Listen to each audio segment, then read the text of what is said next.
Welcome back, ladies and gentlemen, to the Beat the Press podcast on YouTube and the Spotify. Yes, we are recording a Spotify episode as well. This is my first time doing this. Hopefully it goes well. So I've got this microphone hooked up for the Spotify and this microphone hooked up for the YouTube. Hopefully the sound quality isn't too terrible. So this episode, we're going to be just running down the NBA, talking about what's been going on around the league, talking about my teams, my predictions, just all that good stuff. Kind of a more chillaxed video, not really scripted, just going off the top of my head. So you know what? Let's just get right into it. Starting off things with the Eastern Conference, the 1 seed being the 76ers.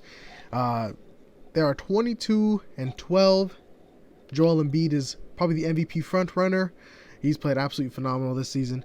They just took an L to the Cavaliers today, as a matter of fact, as I'm recording this. It is Saturday, 11:40 p.m. So if I'm a little tired, that's probably the reason, because it is 11 at night. But yeah, the 76ers, I think that they're obviously going to be making the playoffs. I will be rooting for them personally. I like having these bad teams win. That's why I like seeing the Sixers and the Bucks start winning, because they were bad teams. When I started watching the NBA, they were such just terrible teams. They were the laughingstock of the NBA. So it's kind of cool seeing them, be top 4 seeds. Speaking of the Bucks, let's talk about the Bucks. They're on a 4-game win streak. Giannis is nowhere to be seen in the MVP talk, which is kind of surprising to me. He is in no way having a bad season. He is still playing like one of the best players in the league. But I just feel like, because voter fatigue, people don't want Giannis to win again. He's not really being talked about. But the Bucks as a whole, very solid team. However, we can talk about all the Eastern Conference teams and all the skill in the world. None of their skill competes up with the Brooklyn Nets. They've got 3 All-Stars on their team: James Harden, Kyrie Irving, and Kevin Durant. Kevin Durant, one of the best players in the world. James Harden, one of the best shooters in the world. And Kyrie Irving, one of the best dribblers in the world. How are you going to stop this team? Well, quite easily. You simply have mad depth. If you have a lot of depth, I think you can definitely beat the Nets team in probably 7. Because, again, 3 All-Stars, it's tough to beat that with anybody. No matter how good your defense is or how much depth you have, it's going to be tough to beat 3 All-Stars. But I definitely think that some teams could take them on. I feel like the Sixers could give them a run for their money. I feel like the Celtics, I will touch on the Celtics in a little bit, but I have a feeling that the Celtics will bounce back in the playoffs. But yeah, the Brooklyn Nets, and I feel like, me personally, I'm a Warriors fan. You might add, why is it a problem that the Nets have 3 All-Stars when the Warriors had 3 All-Stars, and people were hating then too, so that's kind of irrelevant. But the thing is, the Warriors All-Stars were homegrown. Stephen Curry, drafted. Klay Thompson, drafted. Draymond Green, drafted. And then, of course, they got Kevin Durant and Boogie Cousins. And, those guys are just free agent signings. It is what it is, okay? You own a team to get better. You play to get better. They got better players. That's that. And, of course, the Nets, they traded for all 3 of these pieces. That's my problem. They traded for Kevin Durant. They traded for Kyrie. They traded for James Harden. And obviously, the reason is to beat LeBron. I mean, that's it, simply. LeBron is 36 and still balling on everybody. And teams are still having to build super teams to stop the man. We'll touch on the Lakers in just a bit. Going on to the other teams, so the Bucks, like I already talked about, Giannis should be playing better. Or should be talked about more. The Raptors, they were like a bottom team early in the season. Now they're back up to the 4 seed, 17-17. They won their most recent game. Nick Nurse, I knew he would pull through. Pascal has been playing great, or I guess Siakam has been playing great. If you saw that Shaq and the Fool clip, he said, I got my eyes on Siakam, or whatever. It was something like that, something stupid like that. He's been playing good, so definitely expected the Raptors to be this high once again, because Nick Nurse is just a great coach. I mean, I just expected that to happen. The Knicks, number 5 seed Knicks. That is correct. I'm not reading this wrong. 17-17 record as well. They've been just playing really good. Julius Randle made the All-Star team, which I'm very happy about. They have that one rookie, Emmanuel Quigley, who's been very underrated. Obi Toppin has been great. I actually really liked Obi Toppin. Not trying to be a bandwagon here or anything, but I liked Obi Toppin. But yeah, if you look at the roster here that I have pulled up, you're like, huh, who are some of these guys? But no, they're really pulling it together, and I'm happy to see them win. I hope they make the playoffs. I hope they can keep it up. Julius Randle is a GOAT. Shout out to all my Knicks fans out there. Now we're on to the Celtics. The Celtics, very interesting. 6th seed, under 500 record. What is going on with them? Now, Celtics fans, I know you guys have been quick to just jump on the hate train, saying this and that. Not even Celtics fans, actually. Even just... and basketball fans in general saying, oh, trade Kemba, do this, do that. I think that they're fine. Listen, their system might be a little bit messed up. That is the only thing I'd say. Celtics, it's probably something up in the front office. You traded away Isaiah Thomas when he was in his, when he played phenomenal. There's just been so many instances of the Celtics doing something stupid. I've seen some people say trade away Jaylen Brown or Jason Tatum, that they're both really similar players. Just a lot of stupid things. Listen, you got Jaylen Brown, Jason Tatum. Those are two phenomenal players. Kemba Walker is there kind of to be the glue of the offense. People are hating on Kemba. I really like Kemba. However, I will say I don't think he is a part of this Celtics team. I'm sorry. I just don't think he fits the offense. And I think he should be traded. I think that they should go after a big man. I'm not too sure what big men are on the move currently. But, check in if Miles Turner is trying to be traded, or just see what you can get, what big men you can get. Talk to the Cavaliers. They have like 5 centers. They have a starting lineup full of centers. Talk to the Cavs. See who you can take from them. Andre Drummond possibly would be a good pickup. But yeah, Celtics, I feel like they just need a big offense. You've got Tatum and Brown. You're good to go. I like the Celtics, and I think that they will bounce back once the front office figures it out. Heat, they were also at the bottom of the pile. They're 16-7, should be better. They're better than what the record says. Jimmy Butler, one of my favorite players in the league, such a team player. He got invited to take Kevin Durant's spot in the All-Star game, but he said, I will not be there because Bam is not there. So just such a team player. I love Jimmy Butler. Pacers, Hornets. Honestly, the Eastern Conference is a little bit more fun to watch than the Western Conference almost. The Hornets I've always liked the Hornets. They've just been such a fun team to watch. And now with LaMelo Ball, who's probably going to win Rookie of the Year, they've been pretty fun to watch. And obviously, I don't think that they'll sneak into the playoffs. Pacers, they've got Sabonis. They got Karis LeVert. Pacers are a team to watch out for. Same thing with the Bulls. Zach LaVine. I really am a big fan of Zach LaVine.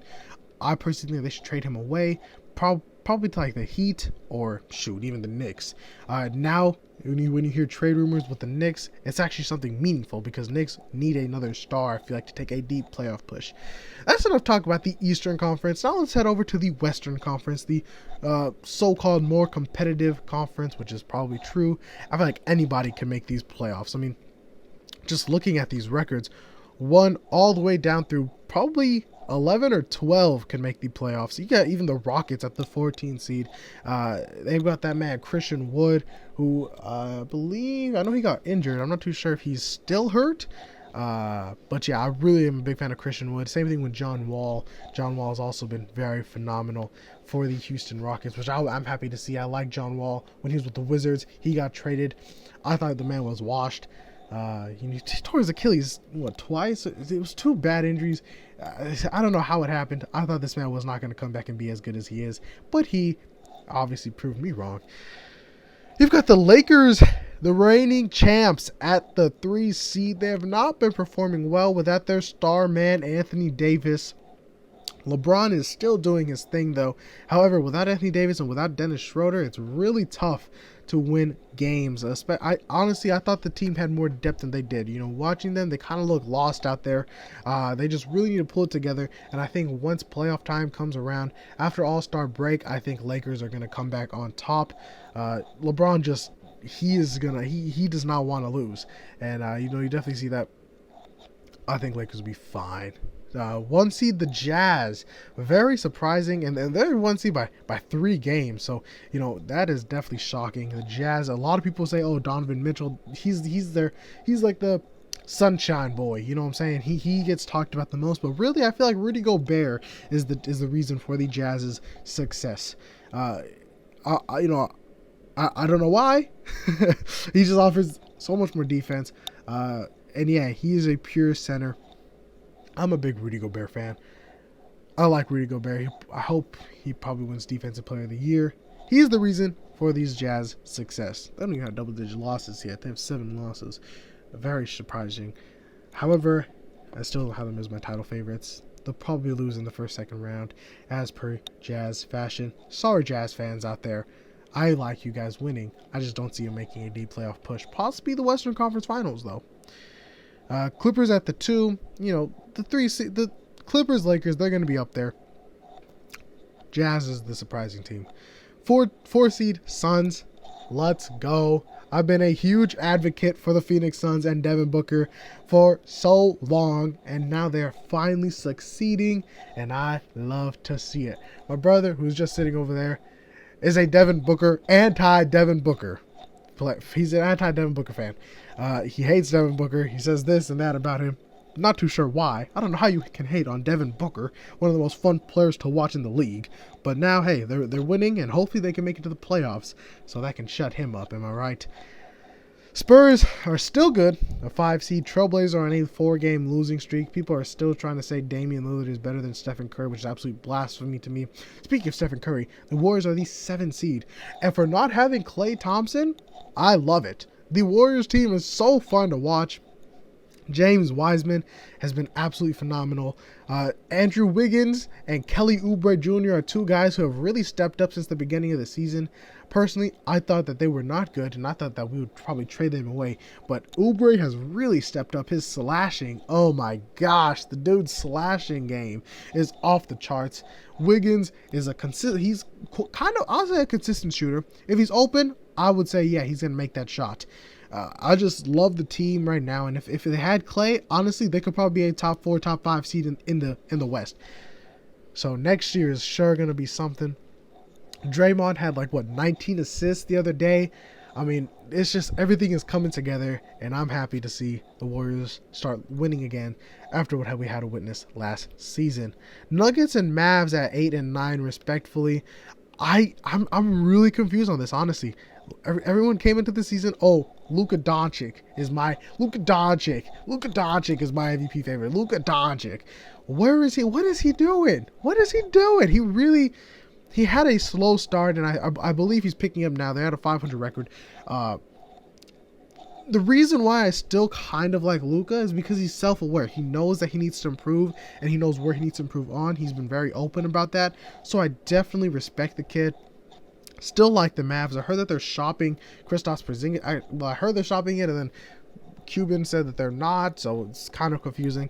Not too sure what that all that is about, but I like the Mavericks. I think they're a couple pieces away of being serious finals contenders. And the Nuggets, I'm a huge fan of the Nuggets. Love Jokic, dude is a comedian. Jamal Murray, I feel like doesn't get talked about enough, and I hope the Nuggets can make a playoff push. You got the Grizzlies at 10 and Pelicans at 11. The Pelicans have such a young team. So do the Thunder, actually. Thunder at 12. I mean, these teams are at the bottom of the barrel in the West, but they have so much talent on their team that, in the future, they could be running the league. You know what I'm saying? You never know. And my predictions, should I say my prediction for the finals? Oh, I feel like for me right now, it is too early to tell. I don't think I'm going to do it. You know what I'm saying? I want to predict Lakers, Sixers, but I feel like that's a little bit too safe. I'm not going to do it. I'm not going to say my finals prediction right now. If I'm going to do it, I'll do it in a later video. Ladies and gentlemen, that has been just a wrap up around the league, really. Just kind of posting something, kind of putting out my opinions on the NBA, letting you guys know my takes, I guess, on these teams and where I think that they will be in the last couple of years. Or not the last couple of years, in the last couple of games at the end of the season. We've got the All-Star break coming up. I talk about the All-Star snubs and such on the TikTok. Make sure you follow the TikTok. I post a lot on there. Just at Beat the Press. Ladies and gentlemen, thank you so much for tuning in to the Beat the Press podcast. I appreciate you. Peace out.